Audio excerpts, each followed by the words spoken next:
Hello, ഇന്ന് ഞാൻ വന്നിട്ടുള്ളത് റെസ്റ്റോറൻറ്റിൽ കിട്ടുന്ന നല്ല ടേസ്റ്റി ആയിട്ടുള്ള ചിക്കൻ 65-ൻ്റെ റെസിപ്പി ആയിട്ടാണ് കേട്ടോ.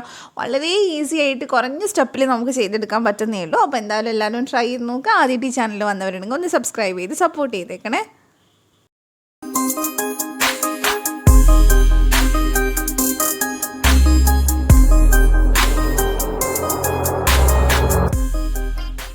അപ്പോൾ ആദ്യം തന്നെ ചിക്കൻ മാരിനേറ്റ് ചെയ്യാനുള്ള മസാല ഉണ്ടാക്കുക. അപ്പോൾ ഞാൻ അതിന് 1.5 ടേബിൾ സ്പൂൺ കാശ്മീരി മുളക് പൊടി എടുത്തിട്ടുണ്ട്.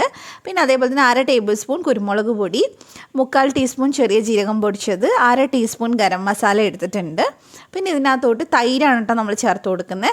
അപ്പോൾ നിങ്ങളുടെ ലൂസായിട്ടുള്ള തൈരാണെങ്കിൽ അരിപ്പയിലിട്ടിട്ടൊന്ന് അരിച്ചിട്ട് വെള്ളം മൊത്തം കളഞ്ഞിട്ട് ചേർക്കുക, ഇല്ലെങ്കിൽ യോഗേട്ട് ചേർത്താൽ മതി. പിന്നെ ആവശ്യത്തിന് ഉപ്പും ഒരു പകുതി നാരങ്ങയുടെ നീരും ചേർത്തിട്ടുണ്ട്. നമ്മൾ തൈര് വെള്ളത്തോട് ചേർത്ത് കഴിഞ്ഞാൽ ഇതിൻ്റെ മസാല ഭയങ്കര ലൂസായിപ്പോൾ, അതുകൊണ്ടാണ് അരിച്ചിട്ട് ചേർക്കാൻ പറഞ്ഞിട്ടുള്ളത്. പിന്നെ അതേപോലെ തന്നെ 3/4 ടീസ്പൂൺ ഇഞ്ചി വെളുത്തുള്ളി പേസ്റ്റ് ചേർത്തിട്ടുണ്ട്. എന്നിട്ടെല്ലാം കൂടി നന്നായിട്ട് കൈവച്ചിട്ട് നമുക്ക് മിക്സ് ചെയ്തെടുക്കാം. ഇത് കുറച്ച് സോസി ആയിട്ടുള്ള ഒരു ചിക്കൻ 65 ആണ് കേട്ടോ. നമുക്ക് രണ്ട് രീതിയിലും ചെയ്യാം. ഫ്രൈ ആയിട്ടും നല്ല ക്രിസ്പി ആയിട്ടുള്ളതും ചെയ്യാം, അതുപോലെ തന്നെ സോസി ആയിട്ടുള്ളതും ചെയ്യാം. അപ്പോൾ ഇന്ന് നമ്മൾ അതാണ് ചെയ്തിട്ടുള്ളത്. അപ്പോൾ ഇതിനകത്തോട്ട് ഞാൻ ഏകദേശം ഒരു 600 ഗ്രാമോളം ചിക്കൻ ചേർത്തിട്ടുണ്ട്. ചെറിയ പീസായിട്ട് കട്ട് ചെയ്ത് ചേർക്കുക. പിന്നെ കുറച്ച് കറിവേപ്പിലയും പീസാക്കി ഇട്ടിട്ടുണ്ട്. എന്നിട്ട് എല്ലാം കൂടി നന്നായിട്ട് നമുക്കിതിൽ ഒന്ന് കവർ ചെയ്തെടുക്കാം. നന്നായിട്ട് മസാല തേച്ച് പിടിപ്പിക്കണം എല്ലാവരുടെയും.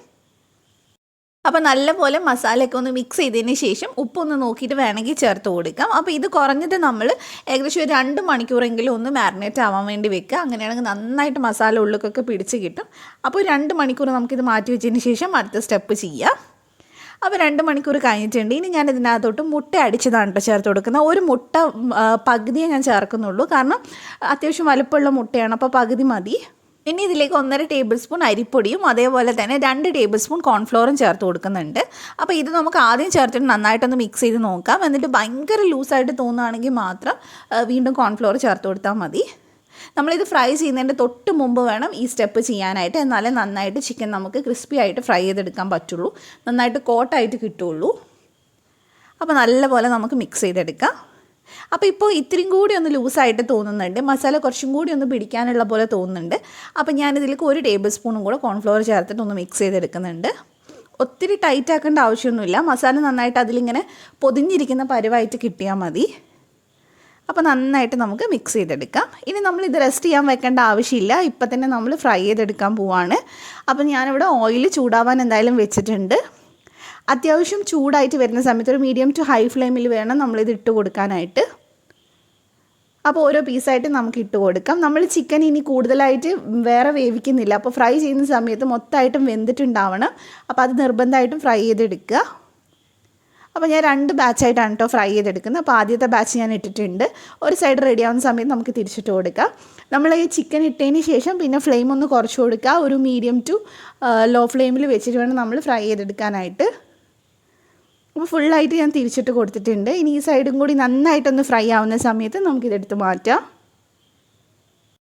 നമുക്കിതിങ്ങനെ ചുമ്മാ കഴിക്കാൻ തന്നെ നല്ല ടേസ്റ്റാണ്, നെയ്ച്ചോറിൻ്റെയൊക്കെ കൂടെ കഴിക്കാനായിട്ട്. അപ്പോൾ നമ്മൾ കുറച്ചും കൂടെ ഒന്ന് സോസി ആക്കാനായിട്ട് ഇതിനൊരു ചെറിയൊരു സോസിൻ്റെ കോട്ടിങ്ങൊക്കെ കൊടുക്കുന്നുണ്ട്. അപ്പോൾ നമ്മൾ മൊത്തമായിട്ട് ചിക്കനൊക്കെ എടുത്ത് മാറ്റിയിട്ടുണ്ട് കേട്ടോ. അപ്പോൾ 2 വട്ടമായിട്ട് ഞാൻ മൊത്തമായിട്ടൊന്ന് ഫ്രൈ ചെയ്തിട്ടും എടുത്തിട്ടുണ്ട്. അപ്പോൾ ഇനി നമുക്ക് സോസ് ഉണ്ടാക്കാം. അതിനുവേണ്ടി ഞാനിവിടെ 2 table spoon red chilli sauce ചേർത്തിട്ടുണ്ട്. ഇനി നമുക്ക് വേണ്ടത് ടൊമാറ്റോ സോസാണ്. അപ്പോൾ അതും ഞാൻ 2 ടേബിൾ സ്പൂൺ ചേർത്ത് കൊടുക്കുന്നുണ്ട്.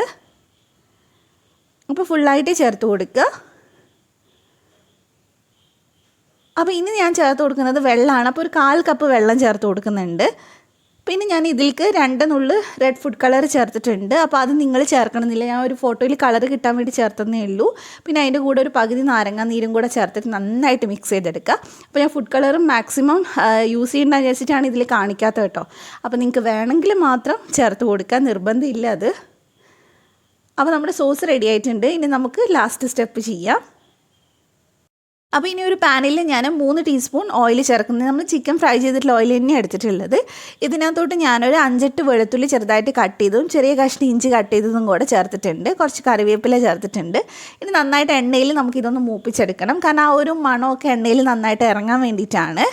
പിന്നെ ഇതിൻ്റെ കൂടെ തന്നെ നമ്മൾ പച്ചമുളക് ചേർത്ത് കൊടുക്കുന്നുണ്ട്. അപ്പോൾ എരിവിന് ആവശ്യത്തിന് ചേർത്ത് കൊടുക്കുക, കാരണം ഇത് കുറച്ച് സ്വീറ്റായിട്ട് ഉണ്ടാവുക സോസൊക്കെ ഉള്ളത് കൊണ്ട്. അപ്പോൾ നല്ല എരിവുള്ള 2 പച്ചമുളകാണ് കേട്ടോ ഞാൻ ചേർത്ത് കൊടുത്തിട്ടുള്ളത്. നന്നായിട്ടൊന്ന് മിക്സ് ചെയ്തെടുക്കുക. അപ്പോൾ ഇത് നന്നായിട്ടൊന്ന് റെഡിയായി വരുന്ന സമയത്ത് നമുക്ക് ഇതിനകത്തോട്ട് ഇനി സോസാണ് ചേർത്ത് കൊടുക്കാനുള്ളത്. നമ്മൾ നേരത്തെ മിക്സ് ചെയ്ത് വെച്ചിട്ടുള്ള സോസ് നമുക്ക് ഇതിലേക്ക് ചേർത്ത് കൊടുക്കാം. സോസ് നമ്മൾ ചേർത്തതിന് ശേഷം പിന്നെ ഒരുപാട് ഫ്ലെയിം കൂട്ടി വെക്കരുത്. അപ്പോൾ തന്നെ നമ്മൾ ചിക്കൻ ചേർത്ത് കൊടുക്കുക. കാരണം സോസ് പെട്ടെന്ന് തിക്കായിട്ട് വരും. അതുകൊണ്ട് വേഗം തന്നെ ചിക്കൻ മൊത്തമായിട്ട് ചേർത്ത് കൊടുക്കുക. കൂടെ തന്നെ കുറച്ച് മല്ലിയിലയും കൂടെ നമ്മൾ ചേർത്ത് കൊടുക്കുന്നുണ്ട്. എന്നിട്ട് ഇതെല്ലാം കൂടെ നന്നായിട്ട് മിക്സ് ചെയ്തെടുക്കുക.